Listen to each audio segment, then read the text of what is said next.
Those 6 areas are, number one is fluency and coherence. Now, fluency and coherence, let me write it down for you. Now, number one, right? FL and CO. Fluency and coherence. Now, fluency, you all understand. So if you're sitting for IELTS examination, you know, right? There's a, um, you know, sorry about that. Yeah, if you're sitting for IELTS examination, so there is an interview session. In that, what's happening in the interview session, right? So it's all about fluency and coherence. Now, fluency, if you have a fair idea what fluency is, you can right now think and answer it in your mind. But just to help you understand a little more, it's not about speaking too fast. It's not about speaking too slow. It's about a moderate rate of speech. So most of the learners are mistaken for this concept. They say that, all right, I mean, fluency means speaking fast. There's no use of it because your listener may not understand you. And if they cannot understand you, and if you're not understood by people just because of rate of speech, then it's really, really a bad idea. It's killing your language skills because the core purpose of language is to be understood by most of the people most of the times. So fluency,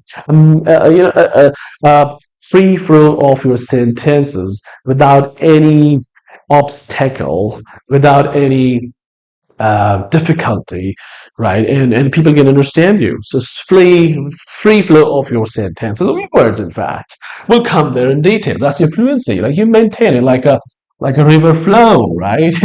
Smoothly. Your words are flowing naturally, they're connected, they are clear, they're concise, you're not confusing your listener, apologies for that. You're not confusing your listener, they're able to hear you okay, you're able to understand you okay, they're able to follow you okay.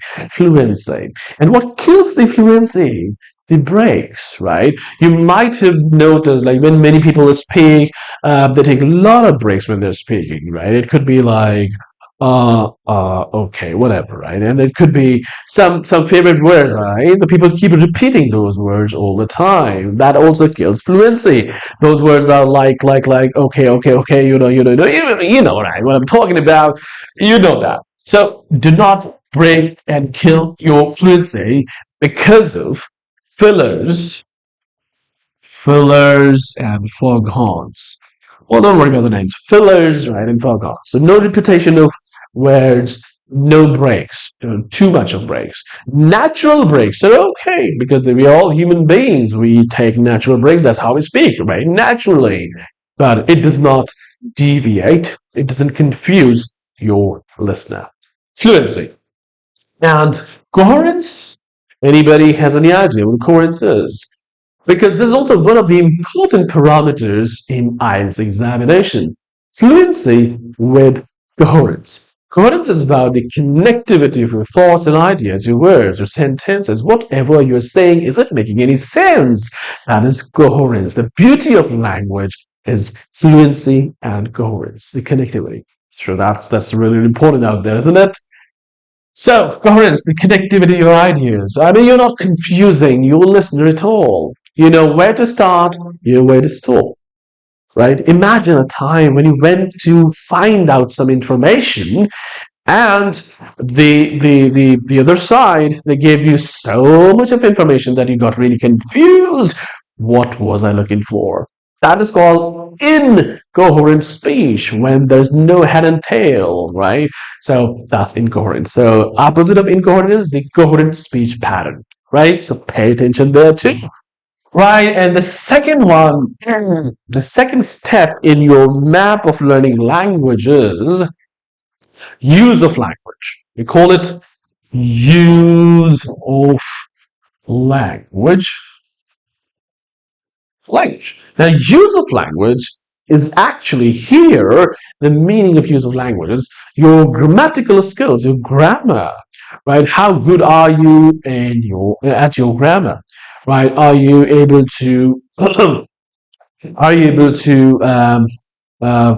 display or construct sentences in variety of ways, right? In different kinds of ways, right? Or your language is only limited to basic survival area, or you're okay to communicate, go beyond, use the complex grammatical structures to communicate in any given situation. Right. For example, if somebody asks you introduce yourself, you need to do that. If somebody else you introduce somebody else, then you may need the complex grammatical structure in place. Right. For example, the conditional sentences, for example, the effective way of using active and passive voice, for example, the correct usage of your tenses and time, the verb forms, and of course, your accuracy of the vocabulary, which goes with the grammar in a particular context. So this is about grammar in context. That's another use of language. So if the students are committing errors in basic sentences, that's a very bad sign in terms of IELTS examination. So if you are preparing for IELTS, you better understand, you better take care of your grammatical areas too. Do not neglect the grammar in any ways, right? That's the use of language. Third is pronunciation and accent. You know, right? Pronunciation. Pronunciation. Right. Pronunciation, right? Not pronunciation, right? So we know that part, so I'm not going deep into the basics. Pronunciation, right? So it's about pronunciation, not the accent. Accent is the actually the area, the parameter is pronunciation and accent, but we are not talking about the accent at this point of time because this is the choice of the speakers. People tend to have an accent because of their working requirements, working conditions. Some people are needed to work in foreign countries where they have clients from UK, US, Poland, and different places in the world. So they tend to acquire some sort of an accent there. That's the choice of the speaker. Doesn't stop you from being an effective communicator. But your focus must be on this part, which is your pronunciation. Now, pronunciate here what we're talking about. So in IELTS examination, you're also being evaluated in terms of clear pronunciation and the voice clarity, the pronunciation part. And as far as IELTS goes, it's about receive pronunciation. RP, right? RP, receive pronunciation, which is like globally acceptable. A pronunciation where everybody can understand you, where you do not have any sign or any impact or any influence of your mother tongue on English language. When you're speaking English, you're speaking English the way it is spoken by the native speakers. That sort of pronunciation I'm talking about. It has its own rules, right? There are many rules about phonology, phonetics, study of speech sounds, but we'll go there in some other time. But today I'm just trying to help you understand what is your map, the plan before a plan. So that's your third. Fourth area is your lexical resources, the comprehensions and lexical resources. When you talk about the lexical, right?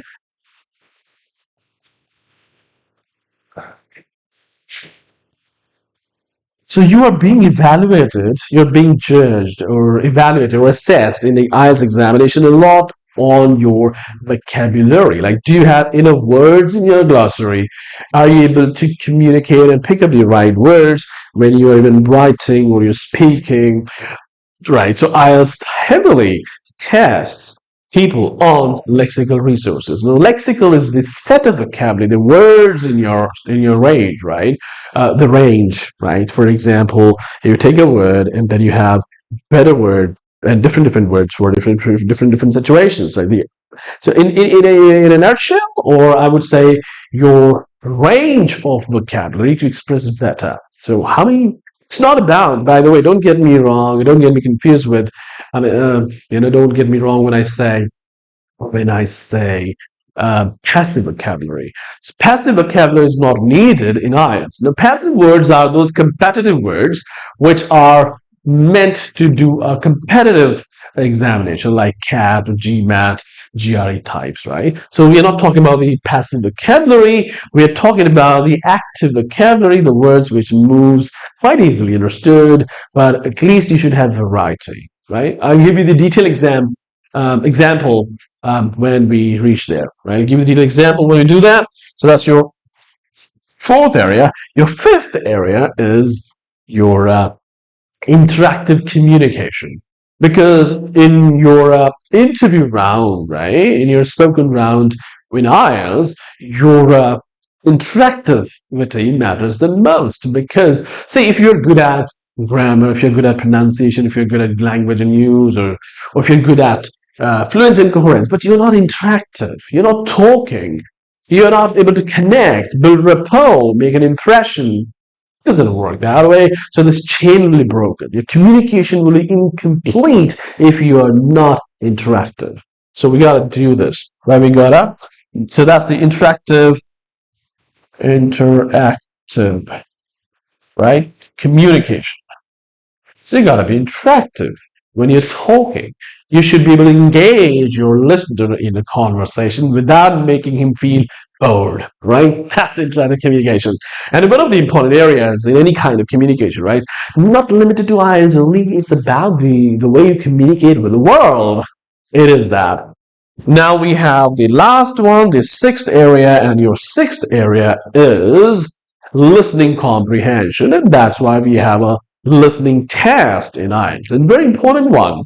And most of the learners can actually score well if they know a couple of tricks and techniques, which we anyways teach here in our institute. So, listening comprehension. Listening comprehension. Like, how much can you listen? I mean, how much can you retain? How much can you understand and retain and don't forget when you're listening? So if your ears are tuned up to the native like speech pattern, if you can listen to those sounds, if you can remember that information, that's listening comprehensions. So if you look about your plan for a plan, you need to plan your IELTS journey, IELTS preparation journey in 6 important parameters. Fluency and coherence, use of language, pronunciation and accent, lexical resources, interactive communication, and listening comprehensions. There's a lot in terms of IELTS. How do we crack IELTS? How do we speed up your process in terms of when you are preparing yourself for IELTS?